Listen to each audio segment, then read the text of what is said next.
Hello student, I am Akhilesh Pal, your math mentor. I hope you are all well. Today we are discuss about the chapter number 2 linear equation in one variable. ठीक है, तो linear equation in one variable में हमें तीन चार topic है, जैसे algebraic expression, linear one variables and equation. इनके बारे में आप लोगों ने थोड़ा मोड़ा आप जानते होंगे लास्ट क्लास में, लेकिन आज हम बताएंगे आप लोगों को इसके बारे में। अलजेब्रिक एक्सप्रेशन क्या होता है? तो अलजेब्रिक एक्सप्रेशन का मतलब होता है कि combination of the numbers and variables. कहने का मतलब कि अगर नंबर्स को और वेरिएबल्स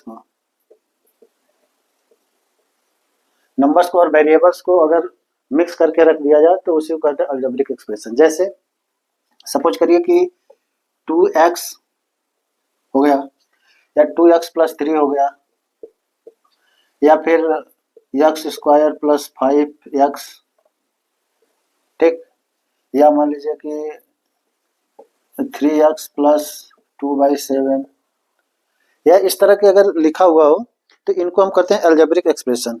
या सपोज करो कोई है 2xyz plus y plus z, इस तरह का अगर कुछ लिखा हुआ है ना तो उनको कहते हैं अलजेब्रिक एक्सप्रेशन। ठीक है, उसके बाद आती है लीनियर की। तो यानी कि अलजेब्रिक एक्सप्रेशन ये हुआ कि combination of the numbers and variables is called algebraic expression. ठीक है, इसी तरह बात आती है लीनियर की। अब लीनियर क्या होता है, यानी लीनियर क्या होता है, लीनियर क्या मतलब समझे आप? तो लीनियर का मतलब ये होता है ना कि जैसे मान लो कोई अलजेब्रिक एक्सप्रेशन लिखा हुआ है, जैसे मान लो ये लिखा है कि 3x प्लस 2y। ठीक है, तो ये 3x प्लस 2y लिखा है ना, तो यानी कि ये x की पावर कितनी है, x की जो ये पावर है या y की जो पावर है, यही हमें बताती है कि लीनियर है कि नहीं। यानी कि अगर पावर अगर 1 है तो इसका मतलब ये लीनियर है। अगर पावर x से ज्यादा है तो वो लीनियर नहीं होगा। तो सपोज करिए कि ये है अगर कोई 3x square plus 7x plus 3, ये क्या लीनियर है? तो ये लीनियर नहीं है। क्यों? क्योंकि इसकी पावर एक से ज्यादा होगी। ये है ना लीनियर इक्वेशन। तो सपोज करिए कि लीनियर इक्वेशन का मतलब ये हो गया कि अगर 3x प्लस 5 इक्वल 10 दिया है, अगर इस तरह की चीजें दिया हो तो हम उसको कहेंगे लीनियर इक्वेशन। ठीक है, लीनियर का मतलब आप लोग बस ये समझिए कि पावर, उसकी पावर कितनी है। अगर पावर 1 है तब तो वो इक्वेशन लीनियर होगा, अगर पावर 1 से ज्यादा है तो वो लीनियर नहीं होगा। ठीक है, अभी हम आपके क्लास में क्या नाम है linear equation in one variable है, तो इसलिए हम सिर्फ क्या नाम है कि लीनियर की बात कर रहे हैं। बाकी पावर 2 होगी 3 होगी तो हम जिस क्लास में आएंगे उस क्लास में बताएंगे। तो ये लीनियर का मतलब होगा कि उसकी पावर कितनी है। ठीक है, उसके बाद आता है कि वन वेरिएबल। वेरिएबल क्या होता है? तो वेरिएबल का मतलब ये है कि जैसे मान लीजिए कि कोई एक्सप्रेशन दे दिया, कोई अलजेब्रिक एक्सप्रेशन दिया है 2x 5y या 3x प्लस 2, अगर इस तरह का अगर अलजेब्रिक एक्सप्रेशन दिया है तो ये जो हमारा x है, अगर मान लो हमारा x ही सिर्फ है, कोई वेरिएबल सिर्फ x ही है या सिर्फ y ही है, या फिर मान लीजिए कोई इस तरह दिया है कि 5z, तो उसमें कहने का मतलब है कि अगर 1 है वेरिएबल, वेरिएबल का मतलब ये जो अल्फाबेट अगर 1 है तो हो गया कि 1 वेरिएबल। जैसे मान लीजिए कि कोई इक्वेशन दे दिया, एक इक्वेशन दिया है कि 3x प्लस 5y बराबर 9, और एक इक्वेशन दिया है कि 3x प्लस 4y इक्वल 10। तो अगर इसमें आपसे पूछा जाएगा कि 1 वेरिएबल वाला कौन है, तो x है। एक इक्वेशन आपको दिया है 3x plus 5x equal to 9 और एक दिया है 3x plus 4y equal to 10। तो इसमें अगर आपसे पूछा कि ये कितने वेरिएबल का है, तो एक 1 वेरिएबल का ये वाला होगा, क्योंकि x इधर भी है इधर भी है x। ठीक है, यानी कि एक ही अल्फाबेट है या एक ही वेरिएबल है, इसलिए ये 1 वेरिएबल हुआ। ठीक है, इसमें क्या है, दूसरे वाले में क्या है कि x भी है और y भी है, तो इसमें क्या होगा, ये 2 वेरिएबल हो जाएगा। कितना होगा? 2 वेरिएबल। और ये क्या है, इसमें सिर्फ x है तो ये होगा 1 वेरिएबल। ठीक है, तो 1 वेरिएबल क्या हुआ, 2 वेरिएबल क्या हुआ, 3 वेरिएबल जब आएगा तो उस समय बताएंगे। बट 1 वेरिएबल आपको हमने बता दिया। उसके बाद हमने बता दिया लीनियर क्या होता है। लीनियर मतलब आप पावर देख लो, अगर एक पावर है तो लीनियर है।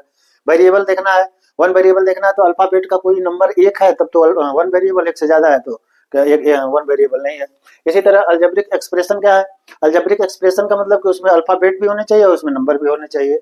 तो ये चीजें हम देखने से बता सकते हैं कि क्या चीजें है। अब बात आती है इक्वेशन की। तो अब सपोज करो कि आप एक इक्वेशन दे दिया, जैसे 3x प्लस 7 इक्वल टू 10 दे दिया। तो अगर इस तरह का दिया हुआ है तो इसका मतलब ये है कि इक्वेशन का मतलब कि इसके बीच में क्या होना चाहिए? इक्वल का सिंबल लगा होना चाहिए। अगर इक्वल का सिंबल लगा है तब तो ये इक्वेशन होगा, अगर इक्वल का सिंबल नहीं लगा है तो इक्वेशन नहीं होगा। जैसे मान लो इसे लिखा है 3x+2, तो ये क्या हो जाएगा? 3x+2 लिखा है तो हमारा हो जाएगा अलजेब्रिक एक्सप्रेशन, क्योंकि इसमें क्या है? इसमें वेरिएबल्स है और ये है नंबर, दोनों का कॉम्बिनेशन हुआ है, इसलिए हो जाएगा अलजेब्रिक एक्सप्रेशन। तो आपको ये पता होना चाहिए कि क्या नाम है कि लीनियर क्या होता है, वन वेरिएबल क्या होता है और इक्वेशन क्या होता है। अब जैसे हम इसमें आपको लिख के बता देते हैं, जैसे इसको कहते हैं वेरिएबल कहेंगे, ठीक, इसको क्या कहेंगे? नंबर कहेंगे, ठीक। ये क्या है? इक्वलिटी का सिंबल, इक्वलिटी का सिंबल, ठीक। और इक्वल के इस साइड को कहेंगे राइट हैंड साइड, ठीक। और इक्वल के इस साइड को क्या कहेंगे? Left hand side. तो इस तरह करके आपके इस चैप्टर में ये चीजें रहेंगी। तो इन सब चीजों के बारे में आपको पता होना चाहिए, जो कि हमने आपको बता दिया है। अब इसके बाद हम करेंगे एक्सरसाइज, ठीक है। तो अब जो तो एक्सरसाइज नंबर 2.1 है। तो 2.1 का क्वेश्चन है सॉल्व द फॉलोइंग इक्वेशन। ये जो हमारे इक्वेशन है, इन इक्वेशन को सॉल्व करना है। तो क्वेश्चन नंबर फर्स्ट का सोल्यूशन देखते हैं। क्वेश्चन नंबर फर्स्ट क्या है? x minus 2 equal 7, x minus 2 equal 7, ठीक है। तो इस क्वेश्चन को हमें सॉल्व करना है। क्या करेंगे हम? तो इसमें देखिए क्या है, ये है हमारा वेरिएबल, ये है नंबर, ये है इक्वल्स और ये है नंबर। तो ये जो दिया है हमारा, ये इस वाले पोर्शन को कहेंगे लेफ्ट हैंड साइड और इसको कहेंगे राइट हैंड साइड। तो इसमें क्या है कि ये इक्वेशन है, इक्वेशन में इक्वल का सिंबल दिया है, ठीक है। तो अभी इस तरह के क्वेश्चन को जब हमें सॉल्व करते हैं, इक्वेशन वाले क्वेश्चन को जब भी हम सॉल्व करेंगे, तो हम पहले देखेंगे कि जो नंबर्स हैं, जो वेरिएबल्स हैं, उनमें से हम क्या करेंगे कि नंबर्स को, सारे नंबर्स को एक तरफ करेंगे, सारे वेरिएबल्स को एक तरफ करेंगे, ठीक है। तो अगर इसमें हम देखा जाए तो वेरिएबल्स कितने? सिर्फ एक वेरिएबल्स है। नंबर कितने? एक नंबर ही है और एक नंबर ही है, ठीक है। तो इनको हम क्या करेंगे? हमने पहले आपको बताया कि नंबर्स को एक साइड इक्वल के एक साइड में करेंगे और एक साइड में वेरिएबल्स को रखेंगे।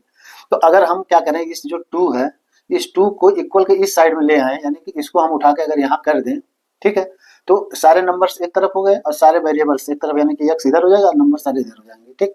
तो हम कर देते हैं, इसको क्या करेंगे, x को तो यहीं रहने देते हैं, ठीक। और ये इक्वल का सिंबल यहाँ लगा देते हैं, ये 7 को ऐसे ही लिख देते हैं, ठीक।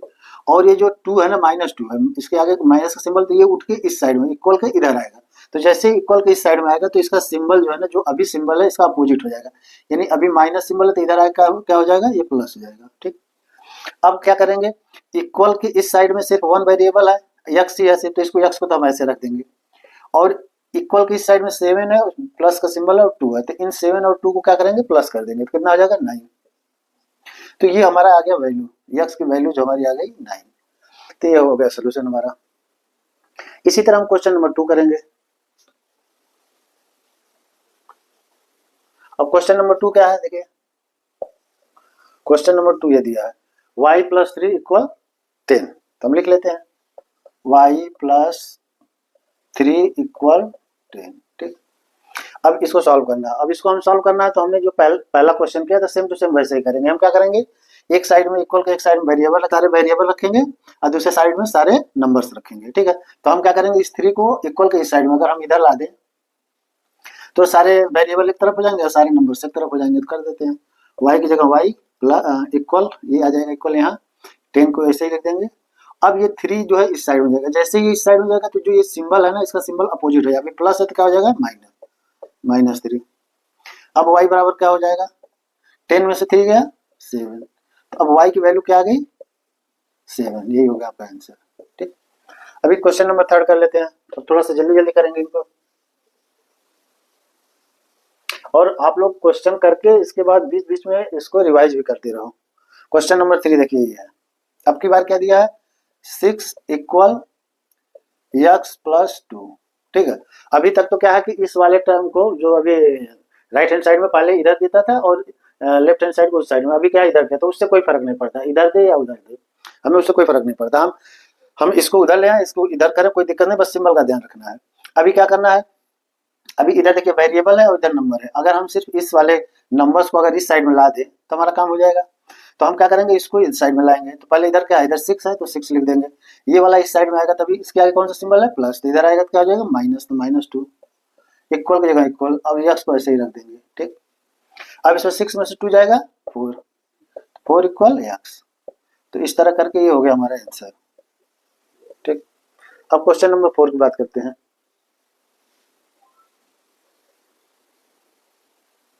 क्वेश्चन नंबर 4 क्या है, 3/7 प्लस एक्स इक्वल 17/7, ठीक। अब इस क्वेश्चन को हमें सॉल्व करना है। इस क्वेश्चन को भी हम वैसे ही करेंगे, क्या करेंगे, सारे नंबर को एक साइड में, सारे वेरिएबल्स को एक साइड में। तो हमारा ये जो नंबर है ना, हम इसको उठा के हम अगर इस साइड में कर दें तो हमारा काम हो जाएगा। तो पहले तो x को ऐसे ही लिख देते हैं, x की जगह x, प्लस सिंबल है, लिखे ना लिखा कोई दिक्कत नहीं है, तो इसलिए हमने x लिख दिया। इसके बाद इक्वल की जगह इक्वल 17/7, ठीक। अब हम इसको उठा के उस साइड में जाएंगे, तो पहले चेक करेंगे इसके आगे कौन सा सिंबल है। तो जब कोई सिंबल यहाँ पे नहीं है तो इसका मतलब प्लस है। अब ये प्लस उस साइड में जाएगा तो क्या हो जाएगा, -3/7, ठीक। अब उसके बाद क्या करेंगे, हम इस फ्रैक्शन में से इस फ्रैक्शन को सब्ट्रैक्ट करेंगे। तो हमने नॉर्मल नंबर तो हमने सब्ट्रैक्ट करना सीखा था, 7th में हमने ये भी सीखा है कि फ्रैक्शन को कैसे सब्ट्रैक्ट करते हैं। तो फ्रैक्शन को सब्ट्रैक्ट करने के लिए हम क्या करेंगे, पहले तो हम देखते हैं कि इनका जो डिनोमिनेटर दोनों का सेम है कि नहीं है।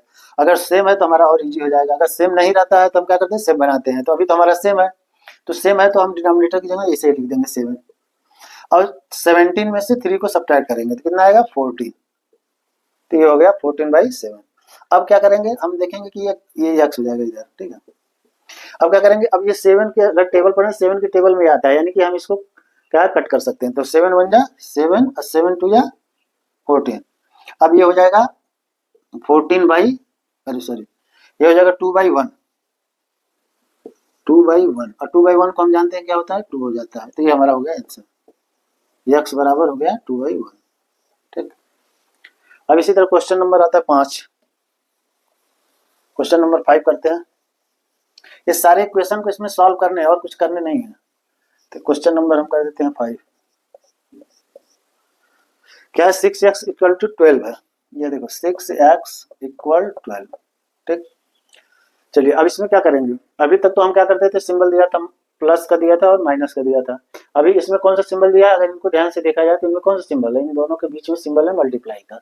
तो कहने का मतलब ये है कि हमें क्या है, सारे नंबर को एक तरफ करना है। अब इन दोनों के बीच में मल्टीप्लाई है, तो जब मल्टीप्लाई है, जब ये 6 उस साइड में जाएगा तो अभी जो मल्टीप्लाई का सिंबल तो जस्ट उधर जाके डिवाइड हो जाएगा। जैसे प्लस था तो माइनस हो जाता था, माइनस था तो प्लस हो जाता था। तो इसी तरह यहाँ मल्टीप्लाई है तो उस साइड में जाके क्या हो जाएगा, डिवाइड हो जाएगा। तो हम क्या करेंगे, x को तो ऐसे रख देते हैं और 12 को ऐसे 12 लिख देते हैं। अब ये 6 मल्टीप्लाई है, उस साइड में क्या होगा, डिवाइड, तो इधर जाके क्या होगा, सिंबल यहाँ हो जाएगा डिवाइड का, ठीक है। अब क्या हो जाएगा, x इक्वल टू 12/6। अब हम 6 से इसको काट देते हैं तो 2 आएगा। तो ये x बराबर हमारा आंसर आ गया 2। ये हमारा हो गया आंसर। इसी तरह क्वेश्चन नंबर 6, इसमें क्या करना है, इसमें सिंबल में प्लस रहेगा, माइनस रहेगा, डिवाइड रहेगा, मल्टीप्लाई रहेगा। ये 4 सिंबल जो है वही यूज हो, मतलब वही रहेंगे, उन्हीं को हमें जो जानते हैं हम वही करेंगे। Plus minus multiply subtract divide, यही सब जो हम जानते हैं वही सब करेंगे। क्या है क्वेश्चन नंबर 6 क्या है, t/5 इक्वल 10, ठीक। अब पिछले क्वेश्चन में तो क्या था, मल्टीप्लाई था, अभी इस क्वेश्चन में क्या है, डिवाइड है। तो अभी ये डिवाइड इस साइड में जाएगा तो क्या होगा, मल्टीप्लाई हो जाएगा। तो टी की जगह टी रहने देते हैं, ठीक। इक्वल की जगह इक्वल, 10 की जगह 10।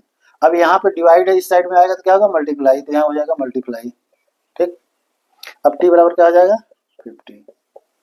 तो ये हमारा हो गया आंसर। तो ये क्वेश्चन बहुत ईजी है, आप लोग फटाक से करना, सबसे बढ़िया चैप्टर ये है, ईजी भी है और इसके क्वेश्चन आते भी हैं, आराम से आप लोग कर लेना इसका, लेकिन रिवाइज करते रहना नहीं तो भूल जाएगा।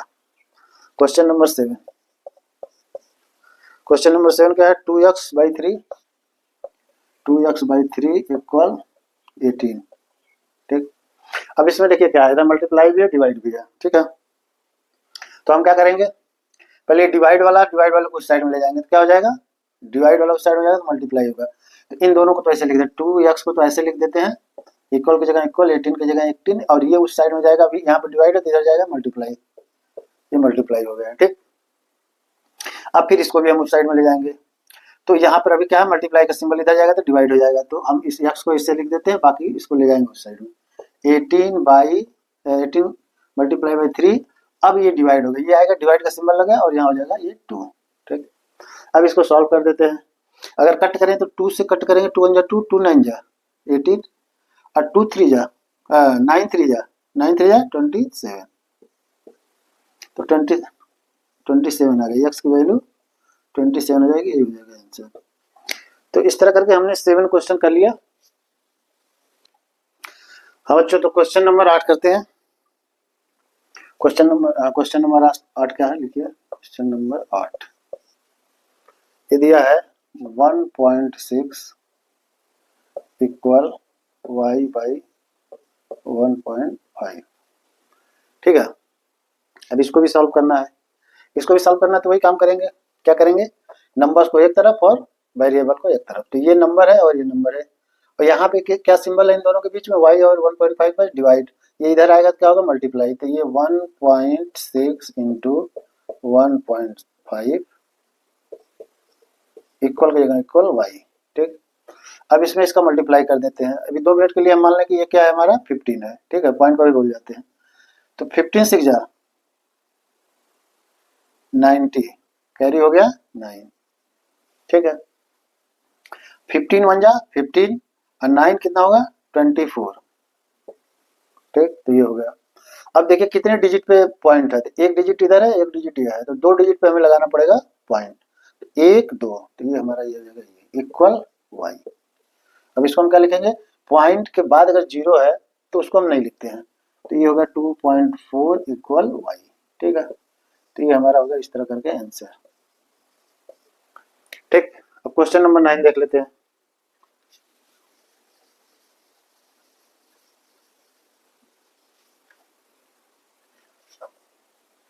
क्वेश्चन नंबर 9 क्या है, 7x माइनस 9 इक्वल 16।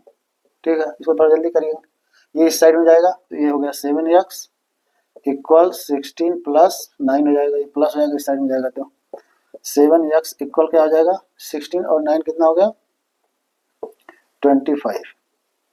ठीक, अब क्या करेंगे, अब हमारा ये क्वेश्चन है, अब इन दोनों के बीच में कौन सा सिंबल है, मल्टीप्लाई, इस साइड में जाएगा डिवाइड, तो x बराबर 25/7 हो जाएगा, ये हमारा हो जाएगा आंसर।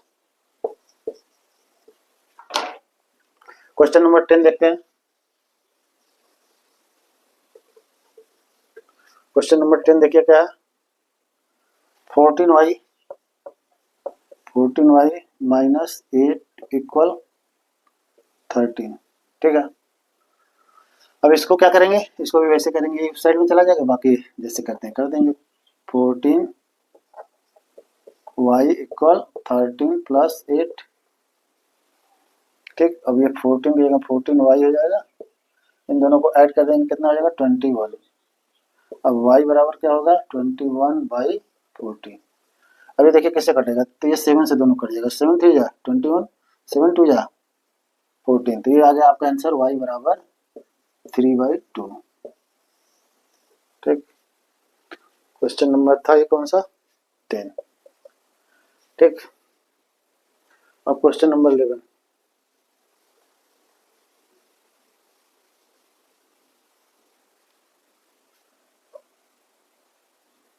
क्या है, 17 प्लस 6p इक्वल 9। ठीक है, अब क्या होगा, इसको भी वैसे ही सॉल्व करेंगे, ये चला जाएगा उस साइड, तो यहाँ क्या बचेगा 6p इक्वल 9, उस साइड में आएगा तो माइनस हो जाएगा 17। ठीक, अब इधर क्या होगा 6p की जगह 6p हो गया, अब 17 में से 9 जाएगा, कितना बचेगा 8, और सिंबल हो जाएगा माइनस का। ठीक, अब p बराबर क्या हो जाएगा -8/6। अब ये देखिए किससे कटेंगे, ये 2 से कटेंगे, 2 4 जा 2 3 जा, तो ये p बराबर आ गया हमारा -4/3। ठीक, अब क्वेश्चन नंबर लास्ट लास्ट और फास्ट करेंगे इसको। Question number 12, x/3 plus 1 equal 7/15। ठीक, अब क्या होगा, ये 1 उस साइड में जाएगा तो क्या हो जाएगा, माइनस हो जाएगा। तो x/3 इक्वल 7/15 माइनस 1। ठीक, x/3 इक्वल, अब इन दोनों को क्या होगा, एलसीएम लेंगे तो क्या आएगा 15, और 15 लेंगे तो यहाँ हो जाएगा 7। 15 से 15 डिवाइड करेंगे आएगा 1, 1 का 7 मल्टीप्लाई करेंगे तो 7, फिर माइनस, अब 1 का 15 में डिवाइड करेंगे तो आएगा 15, अब 15 का 1 में मल्टीप्लाई करेंगे तो आएगा 15। ठीक, अब यहाँ क्या बचेगा, x/3 इक्वल -8/15। ठीक है, ये बात समझ में आई इतनी? ठीक है, अब इसको दोबारा करते हैं, इसको सॉल्व कर देते हैं। ठीक, अब देखिए x/3 इक्वल -8/15 है। अब क्या होगा, इस यहाँ पे डिवाइड का सिंबल है तो ये उस साइड में जाएगा तो मल्टीप्लाई हो जाएगा। तो यहाँ हो गया x की जगह x -8 इंटू 3/15। क्या होगा, ये डिवाइड है तो वहाँ पे जाएगा मल्टीप्लाई, तो इसलिए 8 में मल्टीप्लाई। अब इससे कट जाएगा तो 5 आ जाएगा। तो इस तरह करके आपका आंसर आ गया -8/5 x की वैल्यू, ये हो जाएगा आपका आंसर। ठीक है बच्चों, इस तरह करके आप लोगों का एक्सरसाइज 2.1 खत्म हो गया। अब हम नेक्स्ट क्लास में करेंगे 2.2। थैंक यू बच्चों, और अगर हमारा ये लेक्चर समझ में आ रहा है तो आप लोग इसको लाइक, सब्सक्राइब और कमेंट करिए। जो कमेंट करें, कुछ नहीं समझ में आता है तो इसको हम दोबारा बताएंगे। ओके बच्चों, धन्यवाद।